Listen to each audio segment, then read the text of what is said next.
Hey everyone, welcome to another Halloween edition of Locker Room Talk of Dan and Joe Sports Show. As always, I'm Dan. And I'm Joe. Joe, our Locker Room Talk is brought to you by our fine sponsor, Beach Ball Properties. Right now, it's a little bit cold outside, but the beach season is not as hot as it usually is.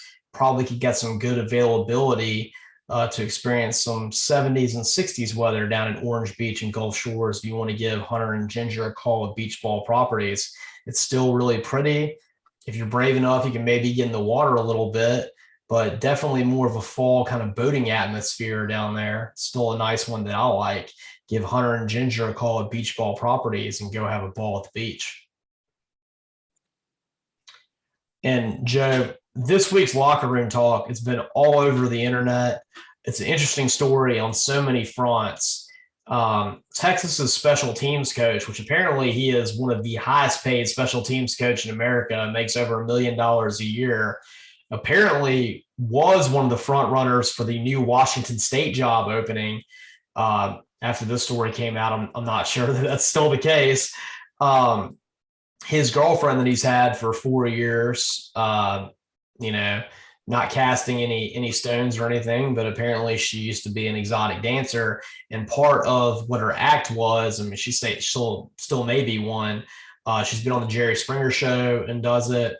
Her name is Pole Assassin, and part of what her big part of her act is she has a monkey, a little white capuchin monkey that she has trained really well. That is kind of like her assistant. She calls it her emotional support monkey.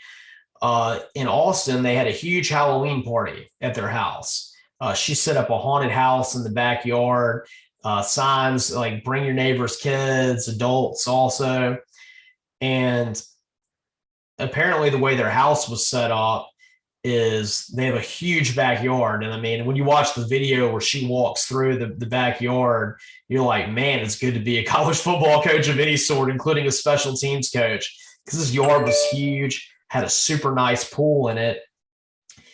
And there were two different gates. So they had a first gate, which she says she marked off that was the end of the haunted house area. She marked it off with balloons.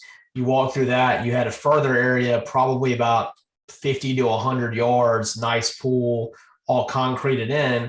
And then she had a cage, and on the sign was a cage that said, do not enter dangerous emotional support animals inside. And that's where she kept her monkey at.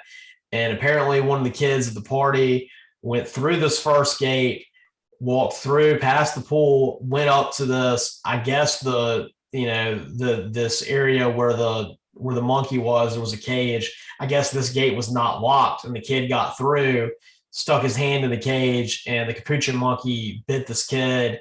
And monkeys are very strong, and apparently it took paramedics or someone else to like physically wrench the monkey off of the kid's hand. And now, I mean, I don't think it's a serious injury by any means, but I'm sure it hurt a lot and probably scared the kid a lot, including the kid's parents. And so, Joe, when I saw this story, I mean, first off, let's be honest, it's kind of funny. I mean, when you think about it, when you think of all the aspects to it, from the woman, what she uses the monkey for, to the fact that it's a coach on Steve Sarkisian's staff, I kind of funny when you throw that in. To the fact that this guy was apparently a front runner for the Washington State coach, which just fired a coach because he wouldn't get the vaccine. Don't know that it's the best look if you want to go hire this guy now. Also, apparently, I mean, these are all, allegedly, the guy left his wife of, however many years and kids for this woman. I think he had like 3 kids. And so the question is, it shouldn't be a sequitur issue if you're Washington State, but probably not the best look overall if you're going to fire a coach for making a moral stance against a vaccine to hire this guy. Mm-hmm. Right. Not right. Right. I'm not saying that you shouldn't, and I'm not saying that you should or that should even be a consideration. But I'm going to go ahead and say that probably is a consideration. But what interested me about this is I went back to my first year in law school, and in my mind, this is like the ultimate attractive nuisance question right here. I mean, I feel like anyone like Professor Weems that we had when we were at Ole Miss, and torts, Professor Ashu, who was our legal writing professor. I mean, I feel like anyone and like a lot of people that are like him at law schools have all already like put this into their exam for the upcoming, for the upcoming winter semester, because I think that this is a great example of an attractive nuisance. And for those of you who aren't attorneys, attractive nuisance is something that basically, when you have your property, there's different status of guests. So you have invitees. Those are people you have to do due care to make sure they don't get injured. Of course, you have trespassers, which they are offered the lowest level of care that you have to have because you don't know they're coming to your property. An attractive nuisance is basically a doctrine that takes a child from the status of a trespasser to someone who's an invitee, where you have a duty to look out for all known dangers and make it to where they're obvious and where these kids can't get injured. And all I can think about is, okay, on this one, obviously within the haunted house, the child would be considered an invitee, correct? They're invited in. You said you can go to this area. Now you have these balloons which supposedly put a marker out to say you can't go past this point.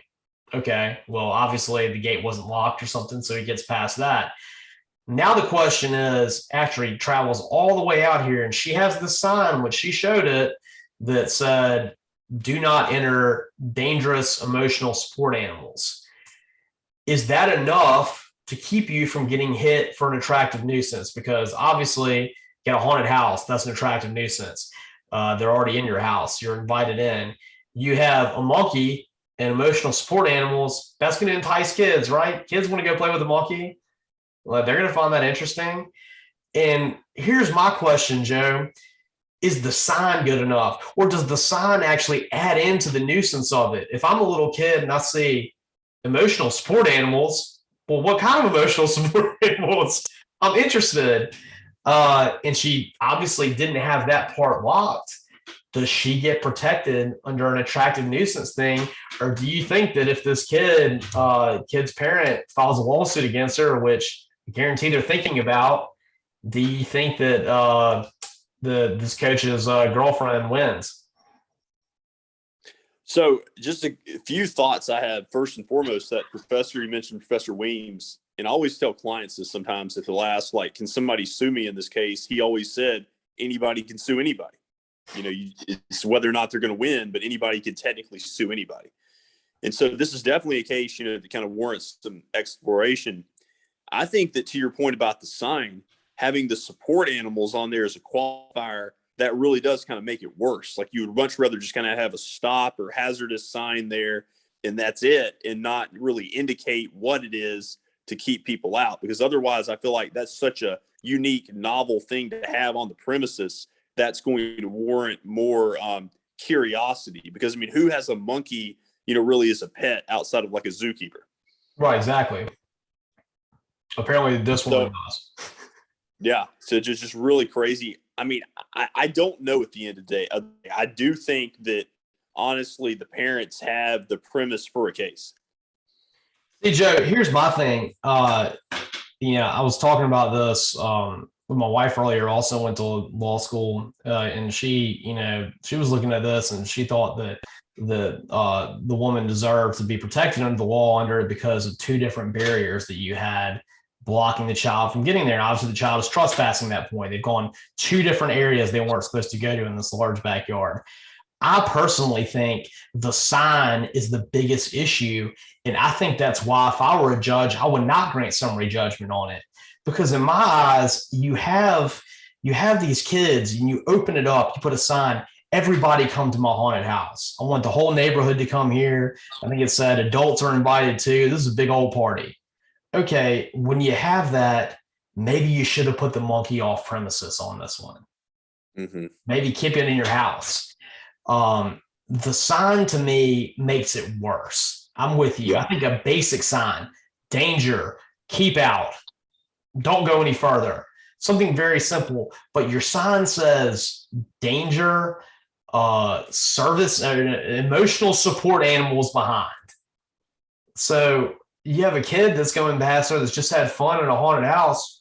Well, what kind of emotional support animals you got back there? You almost think it's an exhibit that's part of the haunted house that you need to check out. Right, exactly. I mean, I just feel like the sign is the reason that she could be subject to liability on this one. And you look at it from a child's perspective. Yeah, a child, they see balloons. They're supposed to block a barrier. Okay. Do they know they're not supposed to go past that? I don't know that balloons really say that to me, especially if I'm a child. Okay. Walk all the way through this. Then you're right. You have a haunted house and you see the sign, danger, emotional support animals. Well, is a kid going to know what kind of animal it is? Like they're going to be interested. And I think that if you had had the gate locked and instead you had a sign that just said danger, don't go any further or something like that, I think she would be afforded a lot more protection. But ultimately, I would say if this was a law school exam question, I would say that I think that this woman could be subjected to liability and that you could go past summary judgment on this. I think so. And the context of the haunted house for me makes it, so much different too, in addition to the words on the sign. Like you almost need somebody there to stop anybody from coming in because, with haunted houses, people go from room to room in different areas of the house. To me, that's just asking for trouble. It's not like this was just a social party, that was confined to like one room or one area of the house. I mean, people were going kind of throughout, but kind of like my overall takeaway is what you were saying with this being a classic law school exam question or idea for the future. Yeah, I think it's really interesting because so many of the attractive nuisance cases I can remember dealt with like swimming pools and things like this. Well, things like that. And so I think this is a very interesting case. Yeah, Joe. And I think that having the haunted house adds a new level to it too. Because a lot of times when you have attractive nuisances, it's people just straight up trespassing onto a property. I mean, this one, like you can argue the trespassing to areas we're not supposed to go to. But the kids were invited to the house. They were invited to the house for the haunted house. You got this big party out there, and you didn't cordon this off well enough. You didn't remove the monkey. I would almost make an argument that you should have removed the monkey from the property. But like I said, I'm a defense attorney. I like to look at things in more of a defense aspect. And I think that really, if I were a judge that was overseeing this, I would have granted her summary judgment if she just had a simple sign that said danger, keep out, you're trespassing to go further. But putting the fact that it was an emotional support animal there, to me, just opens it up yet again where a kid's going to be interested in it.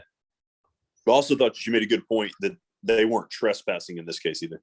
Right, exactly. And I think the fact that you had the haunted house at this, it adds an even higher level to me, which, monkeys can be dangerous. People know what monkey bites can do. They know how strong they are. Should have removed the monkey from the house. Oh, yeah, definitely. So it'd be interesting to see, like I said, if this guy gets the Washington State job. I think that would be so funny. Like I said, especially after they got rid of Rolovich for what he did. But I imagine his stock in getting that job is probably taking a hit since the story came out. Even though, I mean, to be fair, it's not his monkey. And, it's not like she was trying to hurt this kid. And to be honest, like it's none of our business what this woman, did for a living before that or any of that kind of stuff. But the problem, like I said, is that, with Washington State making the decision they did before that, I don't know that this story is going to be a good thing that they can really hire this guy. And like I said, going back to this, I think you got two factors that end it for me and deny summary judgment. You had a haunted house, you invited kids, and you put a sign up there that attracted them further and didn't remove the monkey from the premises. Mm-hmm. Right. No, I would concur. All right. Well, that being said, I hope everyone had a happy Halloween. You can catch this and some of our other Locker Room Talk episodes on Spotify. And of course, now you can follow us on our YouTube page and subscribe to it. Look at the Dan Joe Sports Show on YouTube. Follow us on Twitter at DJ Sports Show. And of course, like our Facebook fan page. And as always, I'm Dan. And I'm Joe.